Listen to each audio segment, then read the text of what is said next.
I don't think anything in the Constitution gives the president the power to create an agency. Agencies are creatures of statute. They, from the very beginning, have been created by Congress. I mean, the president participates by signing or vetoing and having the laws passed over his veto.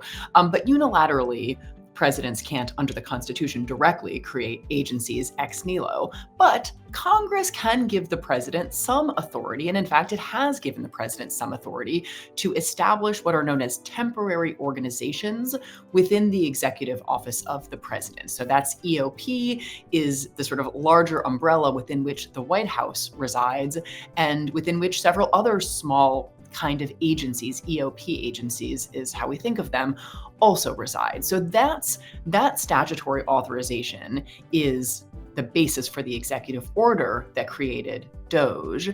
And DOGE is essentially created to replace a prior presidential creation, the United States Data Service, also a temporary organization within the executive office of the president. So DOGE essentially slides in, has a new title, a slightly new mission.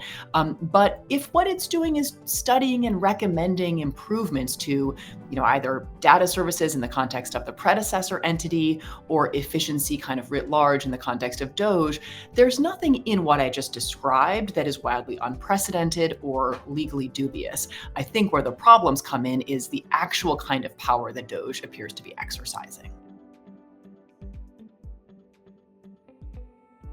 The truth is we are sort of piecing together the information that we can from the little bit that the White House has told us and what we've learned in the litigation, because there, as you mentioned, have been a number of lawsuits challenging various aspects of DOGE's operations. But it essentially seems to be the case that, Congress basically gives the White House some money that can be reallocated internally within the White House and even the executive office of the president.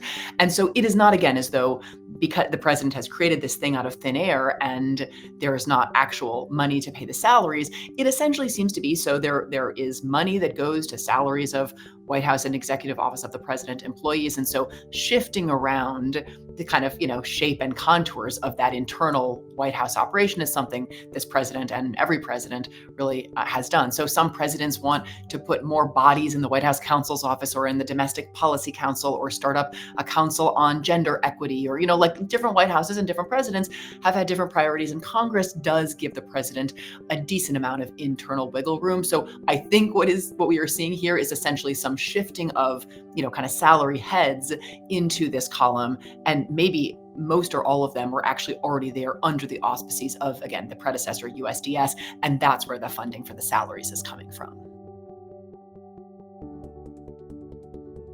If what we are hearing is accurate about the kind of authority that DOGE and Musk personally appear to be exercising, isn't consistent with this very limited, kind of temporary organization architecture that Congress essentially gives the president the power to create.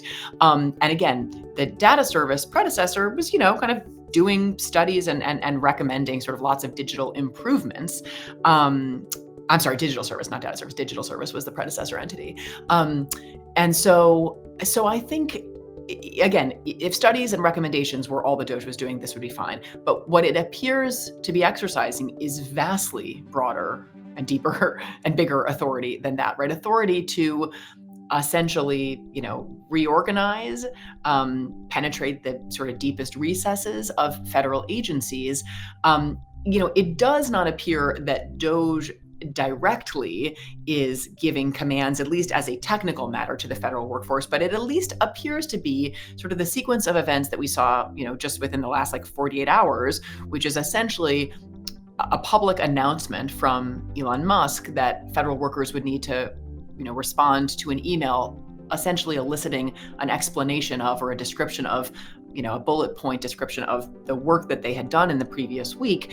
And then we very quickly did see that sort of, migrate from a statement by Musk into an actual email from the Office of Personnel Management, right? The kind of human resources agency for the federal workforce, to the entirety of the federal government. And in fact, beyond just the executive branch, right? Like there's reporting that judicial branch employees, including some federal judges, received this kind of justify your, job, your federal salary kind of email. just, to state the very obvious, no one in the executive branch, not even the president, has the authority to tell federal judges to do anything, let alone send an email, describing their work week. And, you mentioned chaos and confusion. I think it was pretty clear in the fallout from that directive, just sort of how kind of half-baked the entire idea was, in that a number of agencies were understandably very concerned with having their employees respond to such an email. They're engaged in, privileged, confidential, sometimes classified activities, and it's not clear sort of where these emails would ultimately go. And so there was a lot of concern about, the kind of confidentiality interests in not responding in a detailed way to that sort of email. But I mean, and that's, I think, a perfect example of what we were seeing, which is it seems to be a kind of soft pressure that a lot of the time that DOGE is exercising. I think there are other kind of harder pressures, which is actually accessing information, and in some instances instructing, kind of stopping payments, which comes close to essentially grinding agencies to a halt, as we obviously saw most prominently with USAID. But even short of those kinds of directives, essentially, sending commands out into the ether that will then be understood as commands, even if they're, not issued in the sort of formal way that, that chain of command would ordinarily work inside the federal government. That is a kind of sort of directive authority over the federal workforce that, I think is, again, quite inconsistent with the sort of limited authority that a temporary organization like this would have been intended by Congress to exercise. Congress has oversight authority over the executive branch.